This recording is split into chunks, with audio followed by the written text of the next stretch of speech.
সহজ করতে হবে ব্যাংক ঋণ বাস্তবায়ন করতে হবে সহজ জামানত নীতির বাস্তবায়ন এবং সরকারি ক্রয়ে অংশগ্রহণের নিশ্চয়তা। বাজেট পরবর্তী এক সংবাদ সম্মেলনে এসব দাবি এবং প্রত্যাশার কথা তুলে ধরে women entrepreneurs association of Bangladesh web.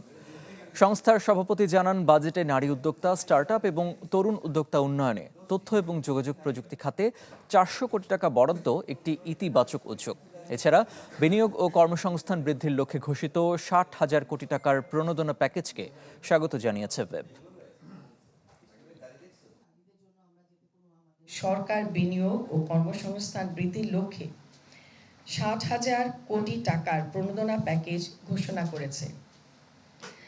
যদি এই তহবিল একটি নির্দিষ্ট অংশ নারী নেতৃত্বাধীন ক্ষুদ্র ও কুটির শিল্প, গ্রামীণ নারী উদ্যোক্তা এবং নতুন ব্যবসা উদ্যোগের জন্য সহজ শর্তে বরাদ্দ করা হয়, তবে দেশের অর্থনীতিতে নারীদের অবদান আরও বৃদ্ধি পাবে।